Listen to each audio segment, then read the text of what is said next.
Volvemos aquí en Cartas sobre la Mesa y bueno, ¿quién tuvo que hacer un agendamiento en IPS? Vas a ver lo que es el calvario.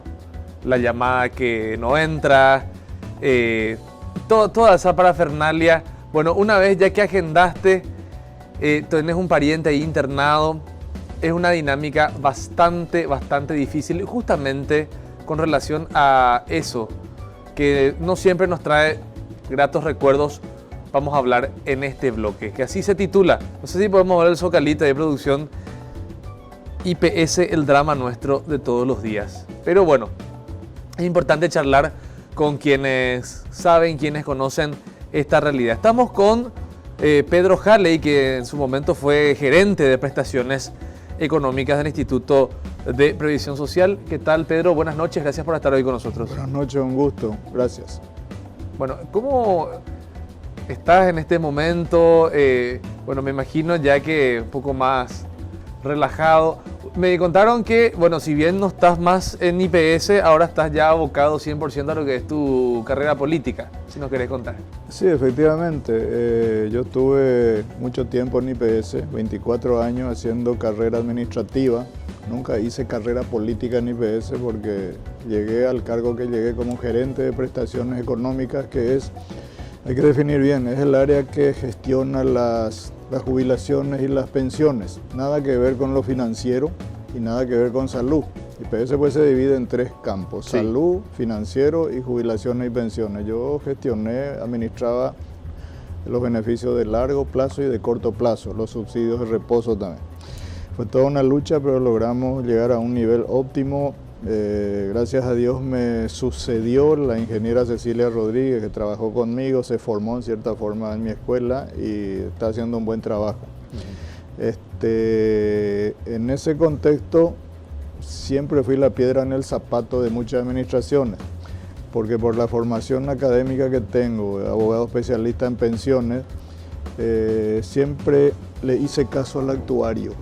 El actuario es el que te dice hacia dónde vas y cuándo te vas a estrellar. Es el vigía del Titanic, el que te dice, ojo, hay un témpano allá, giremos ahora porque si no nos hundimos. Y siempre propuse, materialicé esas recomendaciones técnicas actuariales en proyectos de leyes referente a la reforma del régimen jurídico del IPS, que data de 1950, 79 años, creo que 79. Muchos de esos proyectos causaron mucho escozor al interior de la gestión administrativa, de la directiva del IPS. ¿Por qué? Porque el IPS está administrado políticamente, no está administrado por sus verdaderos aportantes y sus verdaderos dueños, que son los aportantes. Esa administración política no ve con buenos ojos todo proyecto que busque la eficiencia y la transparencia, porque así como está, medio gris, medio oscuro, es conveniente a muchos intereses políticos empresariales, como el tema de medicamentos y otras cosas más.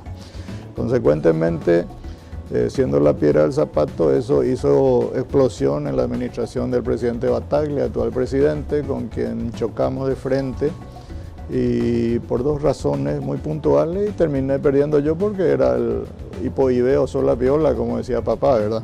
Sí. Bueno, y fui destituido después de 24 años, ya no quise volver, y creo que lo mejor que hizo Battaglia fue destituirme porque me lanzó a la carrera política, y si Dios quiere vamos a llegar al Congreso como diputado capital por un movimiento colorado independiente, sin compromiso, sin pacto, sin acuerdo con nadie, desde donde quiero plantear las reformas del sistema previsional paraguayo. No solo IPS, todo el sistema está en quiebra.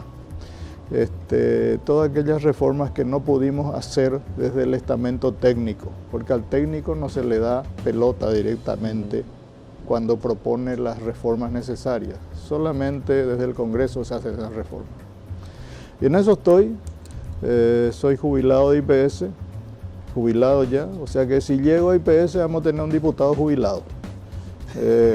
No va a ser un advenedizo que llegue un político de raza. La política es un gran trabajo también. Muchos dicen, no, yo creo que una de las grandes falacias que la prensa paraguaya en los últimos 30, 40 años tiró es que el político no trabaja.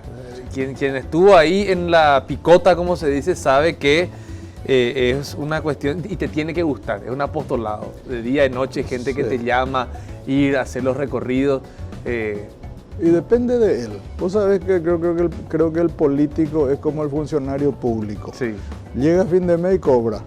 Hizo bien o hizo mal, llega a fin de mes y cobra. El político también. Bueno, hablamos de políticos honestos que no dependen. Okay, bueno. En tu caso, vos no recibís dinero del Estado paraguayo, tampoco financiás tu campaña con dinero del narcotráfico, como bien decís. Sos un candidato independiente, entonces vas a tener que sudar la camiseta, Pedro. ¿Cuáles son tus principales propuestas? Bueno, ya sabemos entonces una persona asegurada en el IPS que quiera tener un representante, Pedro Halley, pero ¿cuáles son las principales propuestas dentro de lo que se enmarca la mejora del sistema previsional desde el Congreso? Y mira, partimos de una base realística, no de un realismo fantástico, sino de lo real. El sistema previsional paraguayo está mal, tiene amenazas muy serias en cuanto a algunas de las cajas muy inminentes, ya la amenaza como caja fiscal, caja bancaria, otras están en situación de mucho riesgo financiero. Otras tienen todavía un poquitito más de sostenibilidad en el tiempo, como IPS, tiene un estudio actuarial un poco más holgado. Hay todavía tiempo de maniobra.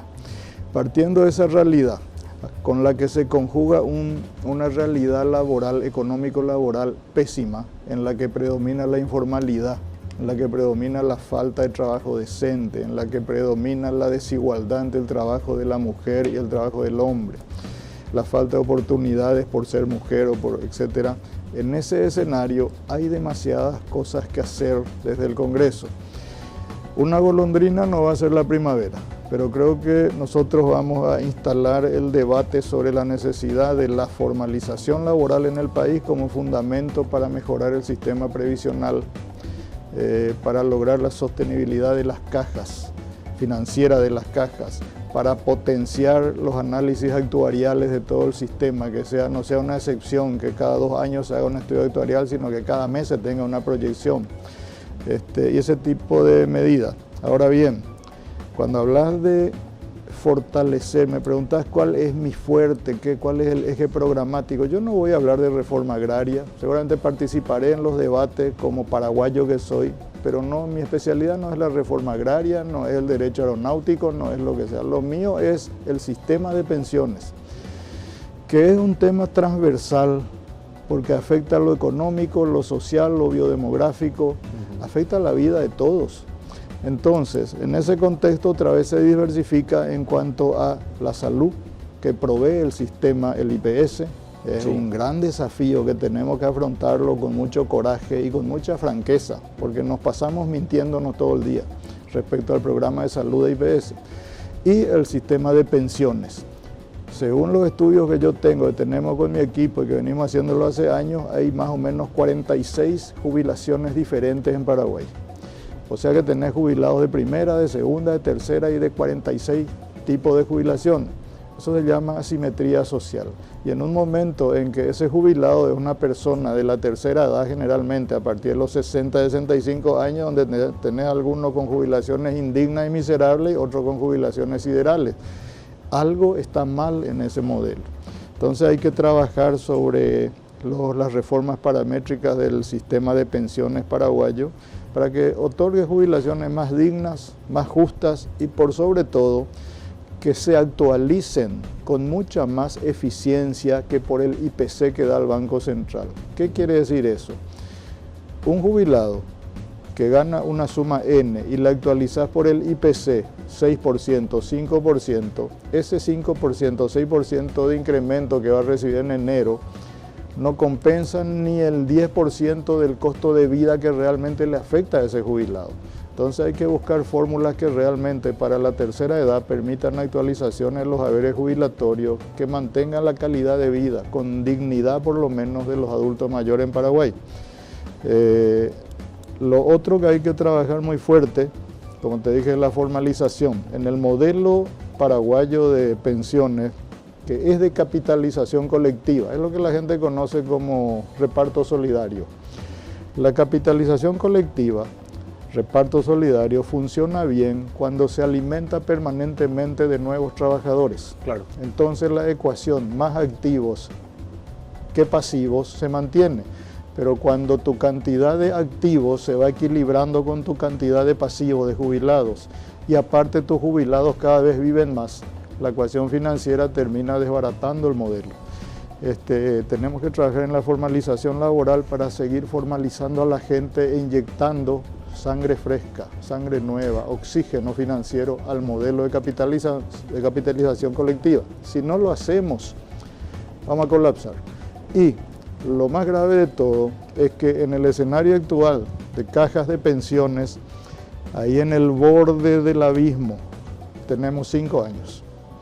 Si dejamos pasar estos 5 años legislativamente hablando para hacer las reformas inteligentes, consensuadas entre todos que necesitamos, ya no tendremos tiempo para salir del estrellarnos contra el iceberg dentro de los próximos periodos.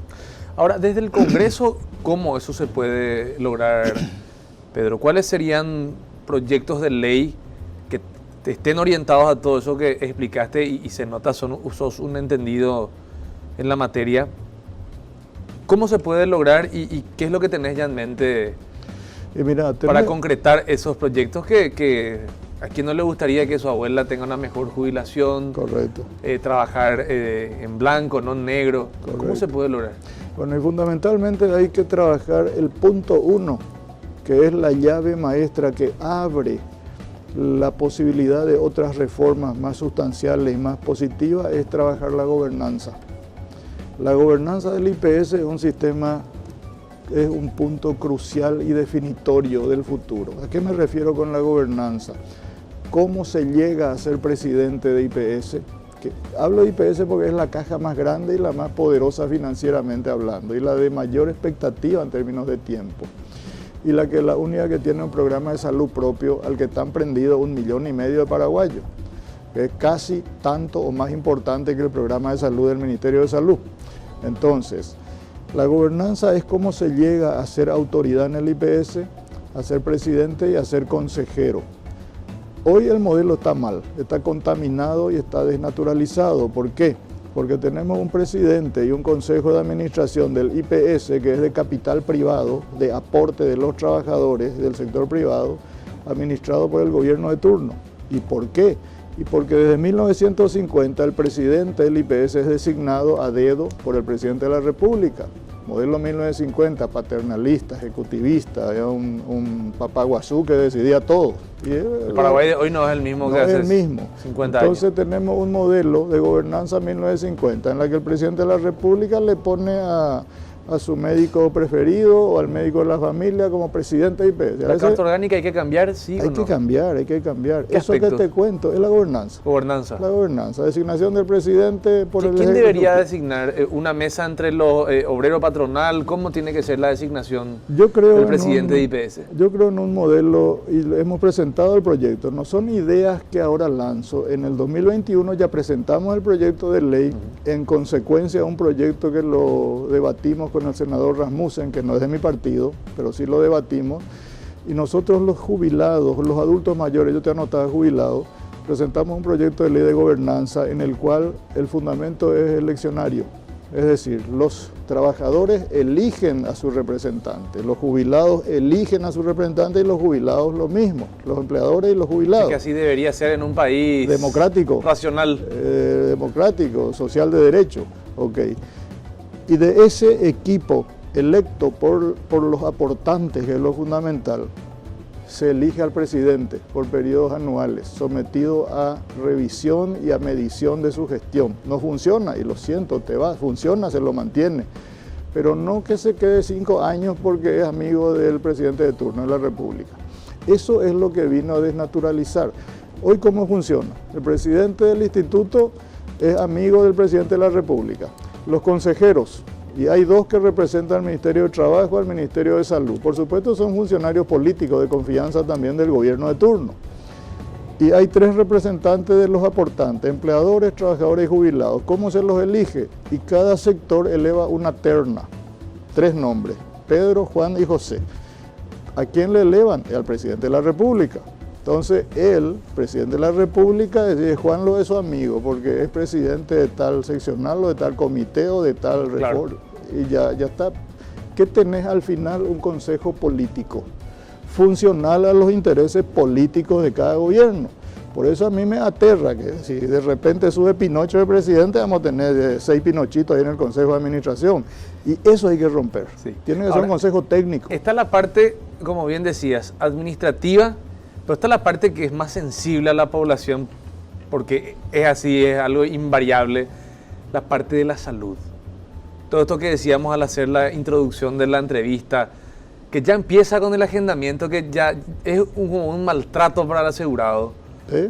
Estar 6 horas por un teléfono o no tener esa certeza, la atención deficiente. Eso sí, en operaciones complejas sí el IPS se ha aportado, y en contrapartida a lo que es el sistema privado de salud, donde te cobran hasta cualquier aguja, hasta el aire que respiras, a mucha gente le ha salvado. Pero tenemos una realidad, un servicio de salud que no se le está prestando de manera debida al trabajador paraguayo.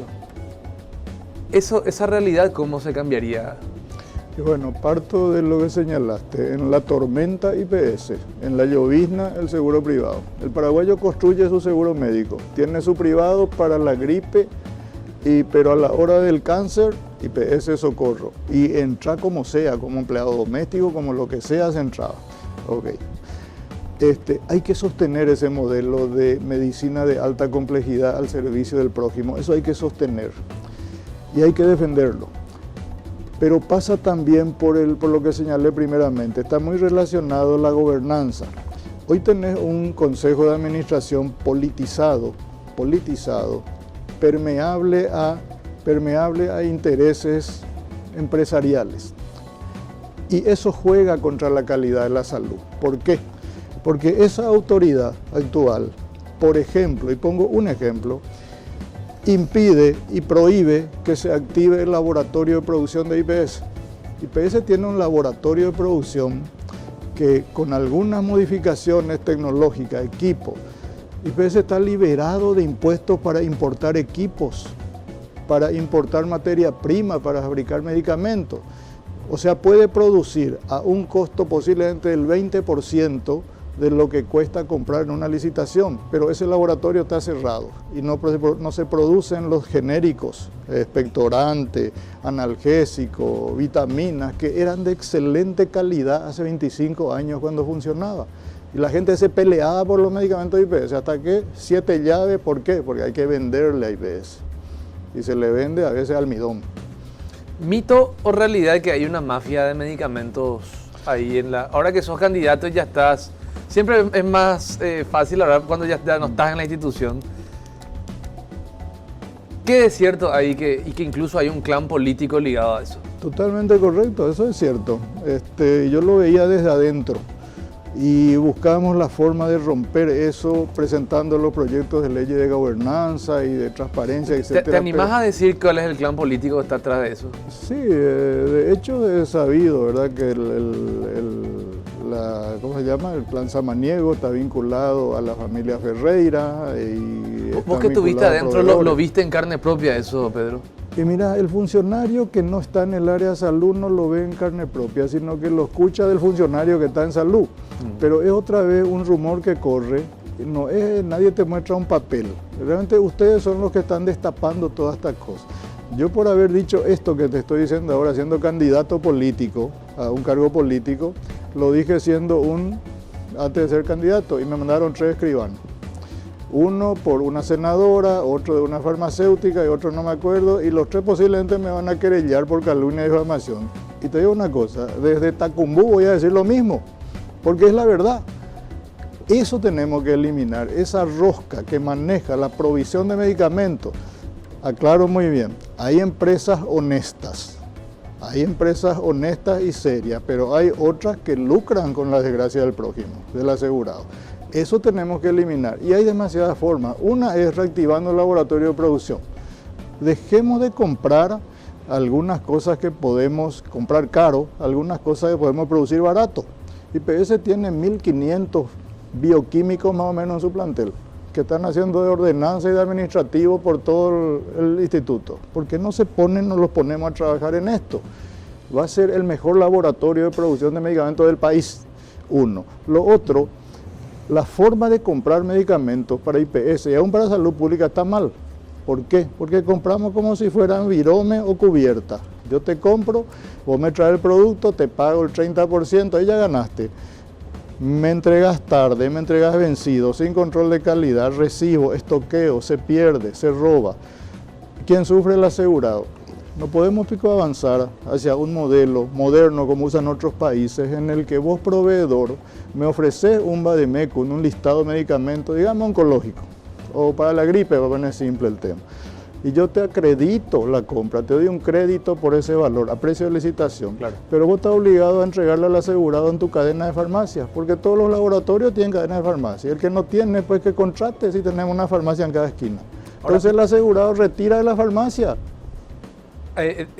Doctor, o sea que hay muchos temas, porque la parte administrativa ya va a ser muy difícil, no imposible. La parte médica también es otro paán, como se dice, ya que estamos hablando en Yopará. Pero hay cuestiones que son realmente urgentes. Por decirte, hace como cuestión de 2 semanas atrás, lo llevo yo a mi hijo de 8 años a consultar por una afección respiratoria a la clínica Boquerón.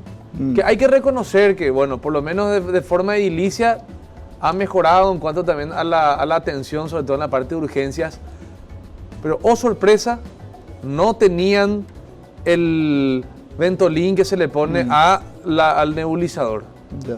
¿Cuál es la solución? Yo a través de mi bolsillo, y eso que yo soy asegurado, la empresa paga IPS, aporte obrero patronal, se me descuenta un salario y yo a través de mi plata tengo que ir a una cadena de farmacia que está a la media cuadra ahí, Petirosi, Brasil, meterme ahí y comprar ese medicamento para colocarle. Esto es una minucia en comparación a todo lo que tiene que gastar un asegurado.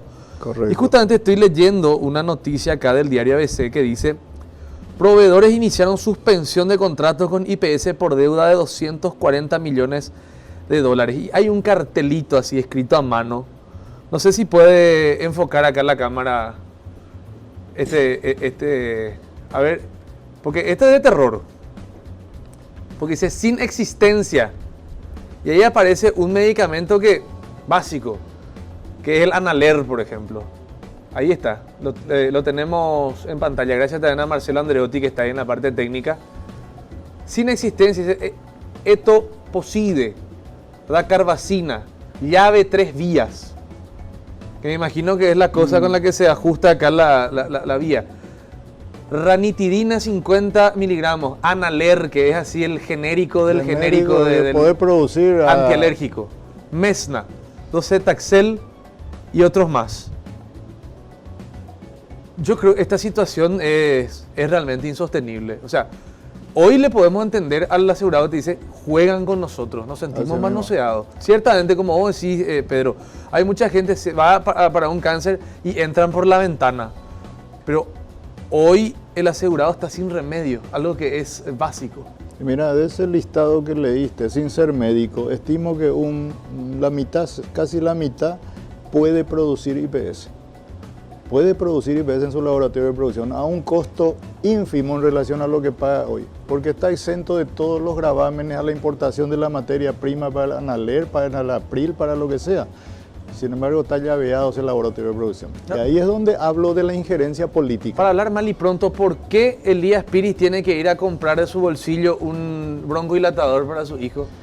Y doña Juana no tiene un Analer. Y por la mala gestión y la corrupción que le precedió a Elías Piris y a su hijo cuando fueron a consultar. Por la mala gestión y la corrupción, y ya estamos en Yopará por el Poncané que se institucionalizó en el área de salud. O sea, ¿dónde me tengo que ir a pedir ese remedio? ¿En la Junta de Gobierno? ¿Qué tengo que hacer? Y mira, yo particularmente creo que cuando IPS, al que aporta un seguro médico, al que aportaste regularmente, porque es obligatorio, no es que vos decidís, es obligatorio. Claro, todos los meses se me descuenta el salario. No te provee lo que vos ya compraste anticipadamente, sí, te tienen que devolver el importe. Pero hoy no se devuelve. Es más, se prohíbe que se pida la devolución del importe. No se recibe ese expediente, lo cual es un absurdo frente a la Constitución, frente al derecho de petición, frente a todo. pero hoy no se reciben los pedidos de evolución. Y hay gente que no gastó por como es lo que le faltó a tu hijito, un descongestivo. Sí. Hay gente que le faltó para el cáncer, para la leucemia, para lo que sea, y no se puede devolver. Esas cosas hay que trabajarlas, hay que reformarlas, pero las vamos a hacer si ponemos gente inteligente en el Congreso y con sensibilidad y con patriotismo, no con los mismos de siempre. Estos mismos de siempre que están manejando el Congreso y a través de esa herramienta el Seguro Social no tienen la intención de cambiar esta realidad que vos declarás. ¿Por qué no? Porque es funcional a sus intereses. Te hago una última pregunta y agradeciéndote a tu tiempo, Pedro, después ya tenemos que ir a un breve corte. ¿Cómo pensás llegar sin tener justamente el apoyo de esas grandes estructuras partidarias? No hablo de estructuras, sino de movimientos que manejan estructuras prebendarias y justamente están acostumbrados a hacer ese dinero sucio, mal habido, con prácticas como por ejemplo robar dinero del Seguro Social. ¿Cómo se llega así sosteniendo una candidatura independiente? Y mira, es lanzarse al mar en una canoa de plástico. Y hay tiburones, y hay mantarrayas, y hay pirañas. ¿Qué es lo que te sostiene? Y mira, te sostiene la fe en que este país, alguna vez la gente va a elegir gente decente, con capacidad de haberse sacrificado por los demás. Con el doctor Andrés Gubetit, que es líder de nuestro movimiento, nosotros apelamos, no tenemos financiamiento político de nadie, ni de este lado, ni del hermano mayor de acá, de nadie, ni de la izquierda ni de la derecha. Nos vamos solos con la sola idea de intentar de hacer patria. Si llegamos, y mira, yo creo que mi amigo Payo Cuba derramando vaso de agua va a quedarse en los números nomás, porque nosotros vamos a derramar leyes que necesita este país. ¿Por qué? Porque ya lo hicimos. No es que vamos a prometer leyes, ya hicimos. Yo ya saqué 7 leyes siendo técnico que hoy están vigentes. Vamos a proponer leyes positivas para la gente. Y si no llegamos, lo cual creo improbable, porque la gente nos está dando su apoyo, los jubilados y los asegurados, que están siguiendo nuestra trayectoria. Si no llegamos, vamos a ser, un testimonio viviente de la disconformidad y de las angustias de este país. Y creo que eso habrá que capitalizar después de las elecciones internas también. ¿Algún mensaje final que quieras dejarle a la gente que está mirando y dice, ¿por qué tengo que votarle a Pedro Jaley? Porque defiende los fondos. Los fondos no se tocan. Los fondos previsionales no se tocan por nadie, son sagrados y por sobre todo son transversales a la felicidad, a la tranquilidad, a la dignidad de un adulto mayor, al futuro de un trabajador, al de una madre que quiere tener en paz su familia, a vos que vas a tener un hijo con asma, digamos, y que querés una atención médica de primera. Los fondos de los sistemas de pensiones no se tocan, aseguran tu futuro y de tu familia cuando vos ya no estés. Entonces, el mensaje que le doy es, yo no propongo la solución en 5 años, propongo empezar a trabajar por un país mejor en estos 5 años que se vienen, pero respetando algo fundamental, tu dinero en el sistema previsional. Eso no se toca. Pedro Jaley, muchas gracias por estar hoy con nosotros. Un gusto. Nos vamos a un breve corte. Quédense ahí.